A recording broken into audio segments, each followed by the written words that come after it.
মেয়েটির বয়স হয়তো 25 থেকে 30-এর মধ্যে হবে, আর একদম দেখলেই বোঝা যাচ্ছে আর 1 থেকে 2 মাসের মধ্যে ওর একটা বেবি হবে। সেই বেবি বাম্পের উপরে ও জগন্নাথজির একটা খুব সুন্দর ছবি এঁকেছে।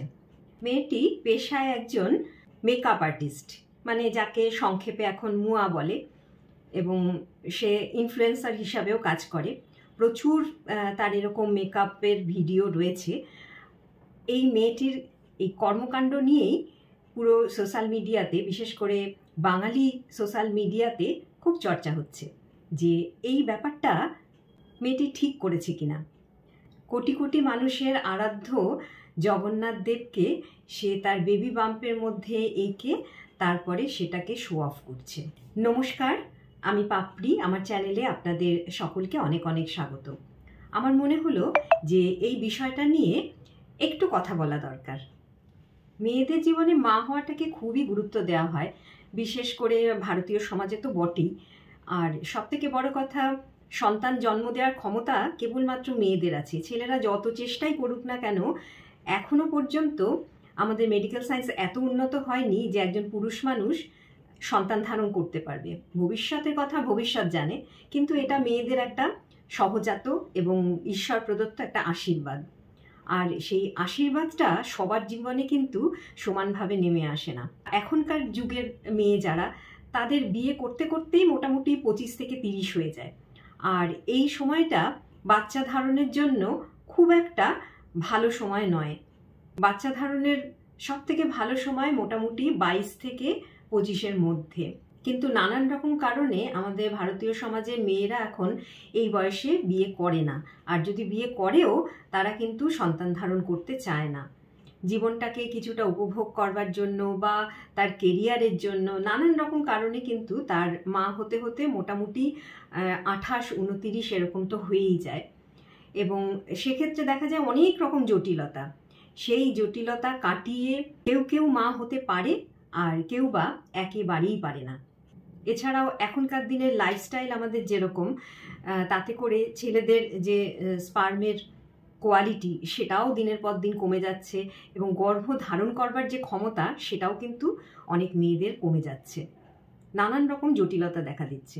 তো সেক্ষেত্রে আমার মনে হয় যে একজন যখন সেই সৌভাগ্যের অধিকারী হয়েছেন, তিনি যখন সেটাকে শো অফ করছেন, সেটা কিন্তু অন্য আরও অনেক যারা মা হতে চাইছে অথচ পারছে না, তাদের কাছে কিন্তু খুব কষ্টকর, ভীষণই কষ্টদায়ক সেই বিষয়গুলোকে মেনে নেওয়া। এবার আসি বেবি বাম্পের উপরে আঁকিবুকির ব্যাপারটা। এখানে আমি জগন্নাথ দেবের ছবি আঁকাকে আঁকিবুকিই বলবো। তার কারণ বোঝাই যাচ্ছে যে মেয়েটি এই কাজটি করেছে সে জগন্নাথ দেবের ভীষণ রকম ভক্ত। ভক্ত না হলে কেউ কখনো এ কাজ করতে পারে না। কিন্তু ভক্তের হৃদয়েই হচ্ছে ঈশ্বরের স্থান। তাকে বিভিন্ন জায়গায় এঁকে বাইরের লোককে প্রমাণ দেওয়ার দরকারই পড়ে না যে আমি কোন দেবতাকে উপাসনা করি। অনেকেই দেখি হাতে, বুকে, পিঠে, পায়ে, থাইতে, ঘাড়ে, বিভিন্ন জায়গায় বিভিন্ন রকমের ধর্মীয় চিহ্ন বা কিছু ছবি এগুলো আঁকেন। এবং এটা তো নিশ্চিত যে যখন আপনি আপনার দেহের উপরে কোনো উল্কি বা এইরকম ট্যাটু তৈরি করছেন, তখন বাইরের থেকে ভীষণভাবে সেটা ইনফেক্টেড হওয়ার সম্ভাবনা থাকে। এবার ট্যাটুর কথা আমি বাদই দিচ্ছি, এই মেয়েটি ট্যাটু করেনি, এই ছবি এঁকেছে। কিন্তু ছবি আঁকার জন্য সে যে কেমিক্যালগুলো ব্যবহার করেছে সেটা আমার মনে হয় না যে ত্বকের পক্ষে খুব একটা ভালো হবে। আর বেবি বাম্পের ঠিক ত্বকের তলাতেই রয়েছে বাচ্চাটি, সুতরাং তার যে অসুবিধা হবে না এটার কোনো নিশ্চয়তা নেই। তৃতীয় কথা, মেয়েটি যখন এই ছবিটি এঁকেছে তখন তাকে অনেকটা সময় দিতে হয়েছে। আর যারা মা হয়েছেন তারা তো নিশ্চয়ই জানেন যে 5 থেকে 6 মাসের মধ্যেই বাচ্চাদের নড়াচড়া শুরু হয়ে যায়। সেক্ষেত্রে একজন মা যখন কন্টিনিউয়াস বসে বসে সেই ছবিটি আঁকছেন, তাহলে তার পেটের ভেতরে যে রয়েছে তাকেও ওই একই অবস্থাতে বসে থাকতে হচ্ছে বা শুয়ে থাকতে, মোট কথা যেভাবেই থাকুক না কেন সে যে খুব কমফোর্টে নেই এটা বোঝা যাচ্ছে। কেননা ডাক্তাররা সবসময় বলেন যে মায়েরা হয় চলাচল করে হালকা ফুলকা কাজ করবেন, অথবা কোনো একটা নির্দিষ্ট দিকে শুয়ে থাকবেন, নির্দিষ্ট দিকে পাশ ফিরে শুয়ে থাকবেন।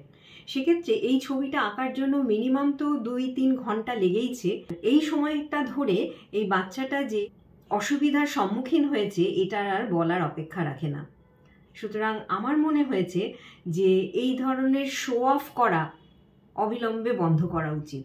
আমার কাছে যিনি উপাস্য তিনি থাকবেন আমার মনে।